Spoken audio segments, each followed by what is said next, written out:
Another week, another opportunity to chat with MIAA Commissioner Mike Racy. Thank you as always for your time. And MIAA Tournament Championships are all in the books. Everybody's able to get a little well rested, at least in the commissioner's office, maybe for a few days. But the NCAA Championships gearing up already, kind of seeing them begin across several spring sports. But a lot of MIAA teams still in the hunt for national championships too. Yeah, good to see you, Chris. It's good to be back. And we just wrapped up our last championship, the MIAA Baseball Championship down in Edmond, Oklahoma, and did that this past weekend. And, you know, we feel in all of our championships, all 18 postseason championship events that we conduct, that really our job is to put on a first-class event that helps prepare our teams to get ready for NCAA regionals. And, you know, we've had some success doing that, helping teams get ready on a big stage in our conference events to go and perform at the NCAA postseason. And so far, so good. You know, we've got, after the second day for men's golf, I think Central Missouri is ranked, they're in the third spot. They're in third place. Central Oklahoma in women's tennis has made the Elite Eight, and they're getting ready for a matchup with Azusa Pacific. They made a Final Four run last year, so we're hopeful that you know that's in them again, or maybe a little better. We've got men's and women's track and field national championships that will be kicking off here soon from Grand Valley State, and we've got a number of men's and women's teams that are ready to compete. We just had 3 teams selected for NCAA Division II baseball regional. We've got in our 2 sub-regionals, one in Arkansas and then one being played in Warrensburg, hosted by Central Missouri. We've got the Mules, obviously, in Warrensburg, and then we've got Northeastern State and Washburn are down in that Southern Arkansas sub-regional. So we could, you know, theoretically, we could have 2 MIAA teams playing for a regional baseball championship and see who gets to go to Cary, North Carolina. And we have that in place in softball. Rogers State and Central Oklahoma both made it through their sub-regionals, and they meet up in a 3-game series, best of 3 series for the regional championship and a berth in the Elite Eight, and that starts tomorrow evening, and I'll be heading that way to catch some softball action. So we've started off very well in NCAA regional play, and a lot of competition left to go, but it's been a great spring. The weather finally cooperated. Had a lot of sunshine down in Edmond, Oklahoma, and it's always nice to be on the back end of our championship responsibilities as a conference. And I was trying to find the tweet because I believe it was Washburn that sent it out. But you know, we talk about what Washburn's been able to do in the postseason right now in NCAA tournaments, and I believe they sent out earlier this week or last week, or someone did, how many NCAA appearances Washburn's had. And this goes for a lot of teams in the MIAA, not just Washburn, but it shows you, I mean, I believe they had, goodness, was it, I think 5 or 6 different programs at least make it to an NCAA regional. And that just kind of maybe states how deep the MIAA is when you sit back and think about how many different universities have not just one sport, not just 2 sports, but 3, 4, 5, 6, where they're sending teams and programs into the regionals and hopefully further than that too. Yeah, it's makes me proud as a commissioner, you know, to see the number of sports where we have multiple teams that get selected for NCAA regionals. It's not just our conference champion, and it does speak to how deep this conference is. I think it was last week's show, Chris, that I made the point that we've had 9 different MIAA programs that have won a conference championship this year, Mhm. 9 different universities Yeah. that have won a conference championship. We've had 4 different institutions in the MIAA that this year they've won a national title or they finished runner up. One of those being Washburn in women's volleyball last fall. So it's it's a place.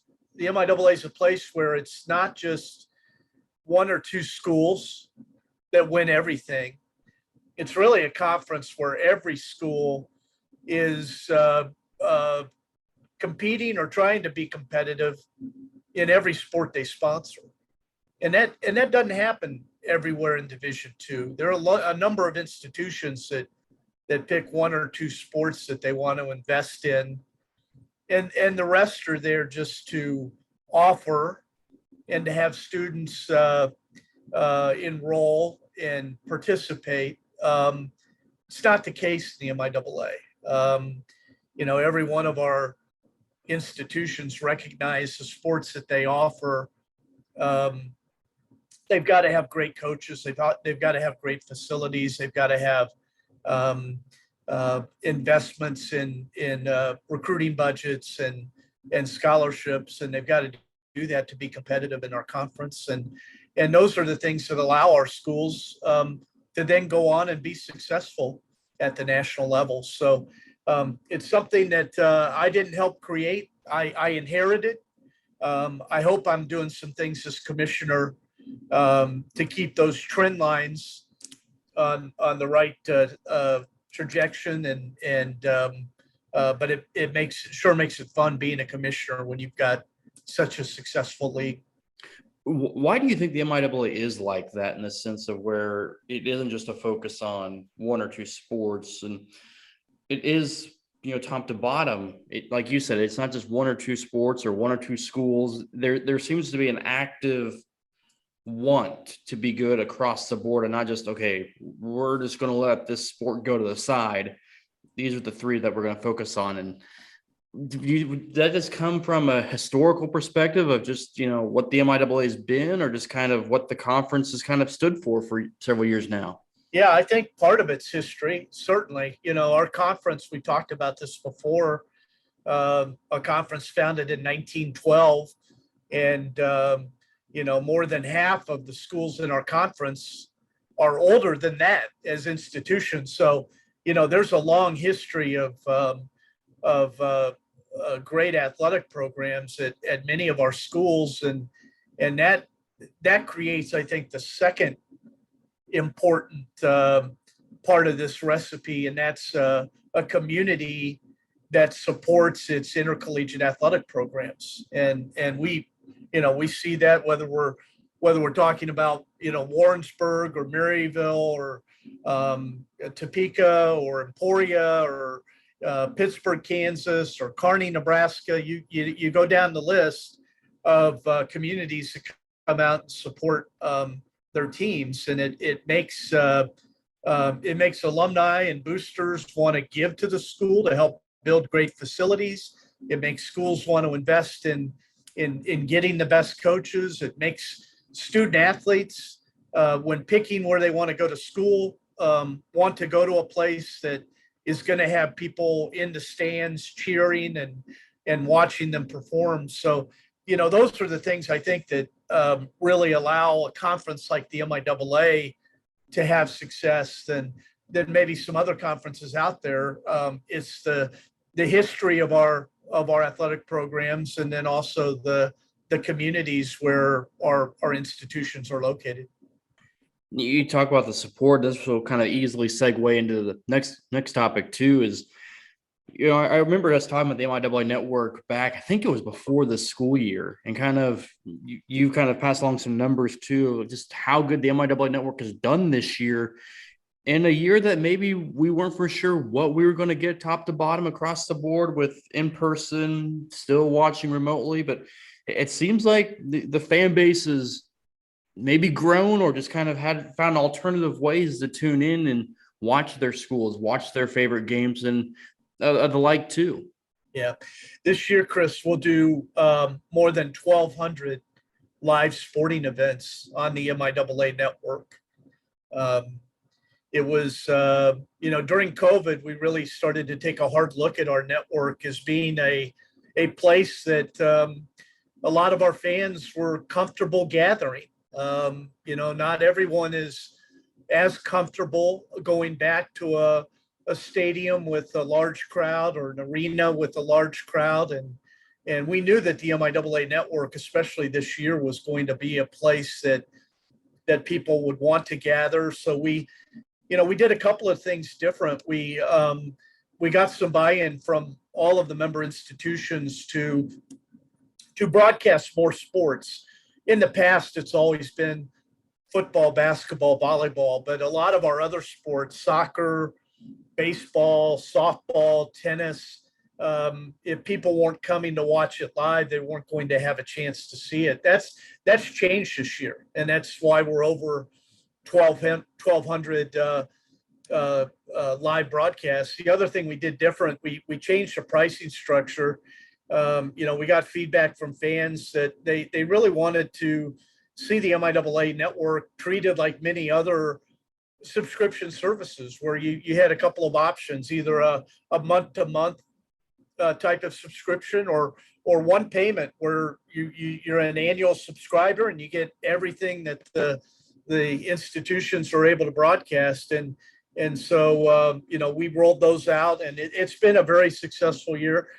Certainly the most successful Division II conference as far as live broadcast subscribers, revenue that we're generating, that's all going back to our member institutions, and better than, I'd say, a lot of Division I conferences, Chris, what they've created and what they're able to deliver to their fans. So certainly the MIAA network and the success that we've had this year is one of the things I'm most proud of for the conference. There's work to be done. A number of our institutions recognize that they can enhance the quality of their broadcasts. They can add more cameras. They can find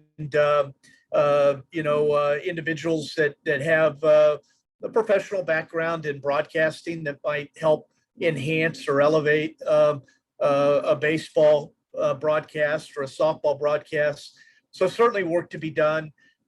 You're always at the mercy of the gremlins that live within the internet of a broadcast that might be interrupted by a pause or some other technical difficulty when you're streaming. But I think for the most part, from a production standpoint too, we brought our A game this past year and really offered the fans a much better product than they've seen the previous years of the MIAA network. And I know it's one of your goals kind of with the, MIAA, the reach, social media, and just media as a whole. What do you see for the future of the network too? Because like you said, it was a really good year for the network when there was a kind of a unknown of were people going to come back in person? Were they going to take more advantage of the network? And how do you keep that momentum going forward and not either staying the same, or people are now going back in person more and not utilizing, the resource they have in front of them too? Yeah, well, the network needs to become that one-stop shop for everything that an MIAA sports fan would want to discover, whether it's coaches shows or press conferences or an athletic fundraising event, all sorts of things that can be added to the network by our member institutions, either behind the paywall or in front of the paywall to help promote the institution. So we're going to see more and more of that. I think we've got to find opportunities with our media partner, Blue Frame Technology, to figure out other things that we can deliver, highlight packages, maybe a wrap-up show, a weekly, maybe it's a football recap that allows us to promote some of the big plays and highlights from a particular game. We've got to look into that. And then the other thing I think is just, some of these stories that we've got to find a way to tell. You know, some of these features, you tune into the Big Ten network or the Southeastern Conference network, and there's shorter programming that exists for those subscribers where they can, you know, watch a 30-minute feature story on a assistant coach at Texas A&M or something that is you know, interesting, that we need to shine a light on and bring to people through the MIAA network. So those are all things I think that are media related, that tie into the network, that tie into ways that we need to better promote the conference and widen the number of people that we consider MIAA fans. And those are all things on kind of our wish list to start working on this summer to figure out what we can do.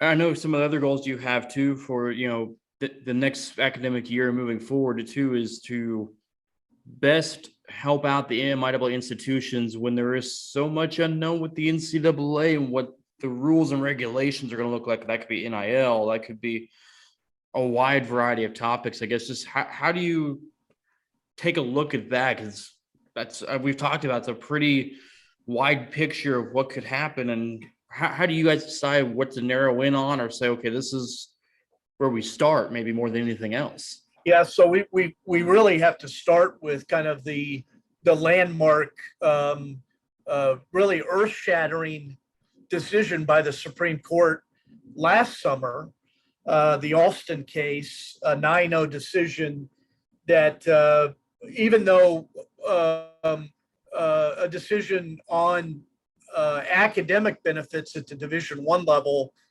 language in the opinion that sends clear signals throughout college athletics that the day of the NCAA being a policy-making, legislative governance type body for all of college sports and being able to defend those actions in court, there's limitations on that now. And that tells me, it tells a lot of commissioners, people running conferences, that, you know, we're going to have to make sure that we're ready for things that used to be decided and looked at and controlled and governed by the NCAA. Those are now things that are going to have to fall on our conference. And, you know, we're going to have to make those decisions collectively as MIAA member schools on the types of things that we think are appropriate for student athletes at our member schools. And really that starts with me doing a pretty hard look at the things that we do here in the conference office, making sure that we have the right priorities, and beginning conversations with our presidents to help them recognize that we're probably not appropriately staffed to handle all of those new duties and responsibilities that will come our way.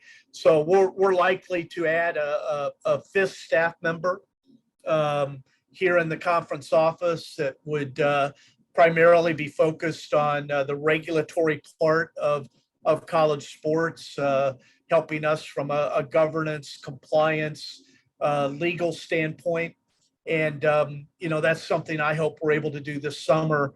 But yeah, the world is changing, and we've been talking about that all year on this show, Chris, that we need to be ready. And, you know, part of that is just us as a conference office being ready to accept those new responsibilities. Another aspect I know that you're very passionate about and very much wanting to get more feedback on, I think, is the student athlete voice and a lot of issues, whether that's SAC and other opportunities to work with student athletes. Probably a pretty simple question, but why is that maybe a focal point for you and the league moving forward too? Yeah, I think what we've seen in the Alston case, and now with name, image, likeness, the transfer portal, just some of the things that really center around the total student experience. And you know, we've got to get that right in Division II. We've got to get that right in the MIAA. And I think over time, we've done a good job as a conference to make sure that student athletes felt engaged. We have student athlete advisory committees on our campuses. We have a conference student athlete advisory committee. But I think that the thing that we need to spend some time thinking about is how do those organizations and groups, how does that transfer into actually hearing what the students want and what their opinion is on key issues? One thing that I'm most proud of the past 2 years during COVID, we put together a small task force to help guide and drive our decision making, to help get our student athletes back on the practice fields, coaches and student athletes back in games, and we had a lot of success. We bragged often that we were the only conference for 2 years to play every basketball game, men's and women's, in any level, Division I, right. Division II, Division III, and a big part of that was that we involved the National Student Athlete Advisory Committee representative from Missouri Western to be one of 9 task force members making those decisions. And when she spoke and when she had ideas and when she had recommendations, there wasn't a person on that task force that looked at her as and tried to dismiss that input as, well, that's coming from the student athlete. No, it really rose above anyone else's opinions on what we should be doing. And that's what we need to do in other areas of our governance, to find ways to replicate what we just did in COVID, Chris. And that's bringing students to the table and having them engaged in a way that's going to help us make the right decisions. Do you think as a whole, maybe having, Mackenzie O'Neill from Missouri Western, a part of that task force opens up a lot of things? Because I know I talked to a lot of high school and college kids early on in the pandemic, and they weren't making any decisions. They were having to kind of follow what the guidelines were. And, not that, they had to listen to the adults. I mean, that was what it was. They were listening to the adults. Adults were making decisions, and there wasn't a ton of feedback maybe early on, but having Mackenzie on that task force, that kind of open up more opportunities to kind of say, okay, this is what the student athletes are thinking. We kind of hear from coaches, but we never directly hear from them, if that makes sense. Yeah, no doubt. Mac was a superstar. So, for us to really kind of see how this would work in a high pressure situation like COVID, trying to make decisions that not only impacted student athletes, potentially their health and well-being from the pandemic standpoint, but also what they needed from a mental health standpoint, the ability to be around their coaches, the ability to be around their teammates, the ability to not just do things by Zoom, to actually be together, to practice, to have a schedule, to compete, to have postseason events, and what all those protocols look like. And Mac was a superstar. And I think because the work she did, the way she did it, the way she handled herself, it makes these decisions and discussions in our conference a little easier. How do we do that again? How do we get student athletes like that can help us make the right decisions? So we're fortunate, I would say we're lucky, Chris, that it worked the way it did with Mac's leadership and, being one of 9 people in our conference that really had those responsibilities without a playbook. There wasn't a manual. Okay, this is what you got to do. We had to take information from a lot of different places, and Mac was responsible for getting that from our students, and we had to sift through that and make decisions and also be willing to change things if we got something wrong. And but she was unbelievable, and because of that, it's going to make these future decisions about the voice of the student athlete in the MIAA much, much easier. I want to get you out of here on this topic, and we talked about it last week a little bit too. And I know we plan on talking about it this summer quite a bit, but and one of your other top goals I know is the mental health, mental wellness part of it.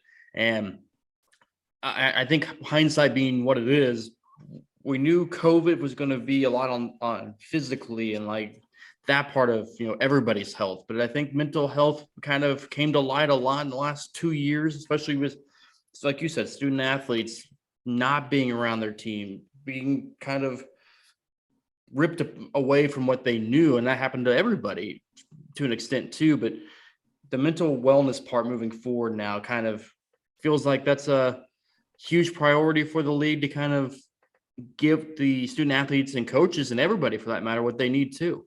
Yeah, well, I think we've got to start with a conversation about mental health, that it's not just our student athletes, it's everybody involved in intercollegiate athletics.